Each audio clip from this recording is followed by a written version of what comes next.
Assalamualaikum warahmatullahi wabarakatuh. Kami dari kelompok 3 ingin mempresentasikan tentang membangun sikap selektif dalam menghadapi berbagai pengaruh kemajuan iptek. Assalamualaikum warahmatullahi. Pertama, pengembangan iptek berdasarkan UUD 1945. Pembangunan iptek merupakan kewajiban pemerintah yang telah diamanatkan dalam UUD 1945. Pada pasal 31 ayat 5, UUD 1945 menegaskan bahwa pemerintah wajib memajukan ilmu pengetahuan dan teknologi dengan menjunjung tinggi nilai-nilai agama dan persatuan bangsa untuk mewujudkan peradaban serta kesejahteraan umat manusia. Hak warga negara dalam pengembangan iptek sesuai dalam UUD 1945 pasal 28C ayat 1. Setiap orang berhak mengembangkan diri melalui pemenuhan kebutuhan berdasarnya. Berhak mendapat pendidikan dan memperoleh manfaat dari ilmu pengetahuan dan teknologi, seni dan budaya demi meningkatkan kualitas hidupnya dan demi kesejahteraan umat manusia. Berdasarkan kepastian hukum, manfaat, kehati-hatian, itikat baik, dan kebebasan memilih teknologi atau netral teknologi, pemerintah telah menyusun Undang-Undang Nomor 11 Tahun 2008 tentang Informasi dan Transaksi Elektronik atau yang dikenal dengan nama UU ITE. Isi pasal tersebut sebagai berikut. A. Pasal 28 1. Setiap orang dengan sengaja tanpa hak menyebarkan berita bohong dan menyesatkan yang mengakibatkan kerugian konsumen dalam transaksi elektronik. 2. Setiap orang dengan sengaja dan tanpa hak menyebarkan informasi yang ditunjukkan untuk menimbulkan rasa kebencian atau permusuhan individu dan kelompok masyarakat tertentu berdasarkan atas suku, agama, ras, dan antar golongan. B. Pasal 29. Setiap orang dengan sengaja dan tanpa hak mengirimkan informasi elektronik dan dokumen elektronik yang berisi ancaman kekerasan atau menakuti-nakuti yang ditunjukkan secara pribadi. Disahkan undang-undang tersebut adalah cara pemerintah untuk menghindari pengaruh negatif terhadap kemajuan teknologi dan meminta penggunanya untuk bertanggung jawab dalam penggunaan pemanfaatan teknologi. 2. Sikap dalam menghadapi pengaruh iptek. Berikut sikap bijak dalam menghadapi berbagai pengaruh kemajuan iptek. A. Sikap tanggung jawab dalam pengembangan iptek. Berkait dengan rasa tanggung jawab, seorang harus sadar bahwa iptek yang digunakan itu dapat dipertanggungjawabkan kebenarannya. Rasa tanggung jawab juga mengandung arti bahwa dalam menerapkan iptek tidak hanya untuk kepentingan pribadi, tetapi semata-mata demi kemaslahatan orang banyak.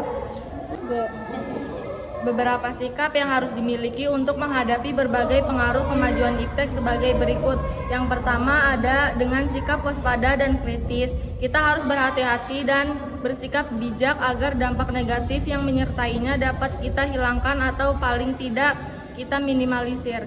Yang kedua ada dengan sikap iman yang teguh, karena dengan ini menjadikan filter yang kuat terhadap berbagai tawaran negatif. Yang ketiga ada dengan sikap yang optimis bukan pesimis, karena adanya harapan besar dan hasil iptek yang dapat diabadikan bagi kesejahteraan manusia. Yang keempat ada dengan sikap seleksi dan dewasa sehingga meningkatkan daya nalar dalam menyikapi bentuk kemajuan iptek. Yang kelima ada dengan sikap etis dan religius, karena iptek tidak mengenal moral kemanusiaan, maka manfaatkanlah iptek dengan sebaik-baiknya sehingga dapat membangun moral yang baik. Yang keenam ada dengan sikap arif dan peduli dengan iptek, bukan dengan cemas. Orang yang telah memeluk agamanya perlu merelasikan masalah iptek dengan iman agamanya.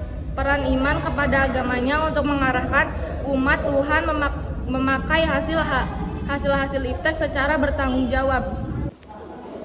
B. Sikap selektif terhadap pengaruh kemajuan iptek.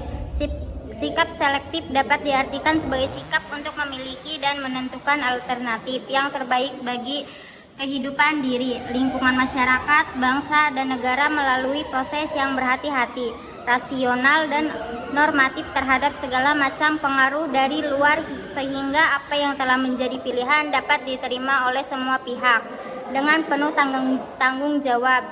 Misalnya dalam penggunaan teknologi dalam pendidikan, kita dapat melakukan hal-hal seperti memanfaatkan teknologi untuk membantu mengelola prioritas, menggunakan teknologi untuk komunikasi yang lebih baik, menggunakan cara yang berbeda untuk mendapatkan pendidikan dan memanfaatkan teknologi agar tepat waktu. Contoh lainnya, teknologi dapat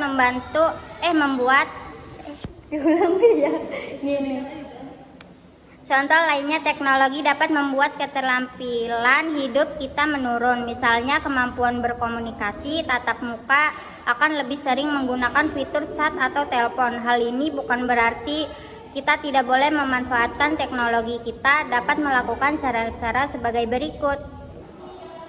1. Membatasi penggunaan gadget dan perbanyak sosialisasi dan bergaul dengan orang lain secara tatap muka. Berkomunikasi tatap muka akan melatih kemampuan berkomunikasi kita dalam segala hal, karena akan melibatkan ekspresi, bahasa tubuh, intonasi suara, postur tubuh, dan lain-lain.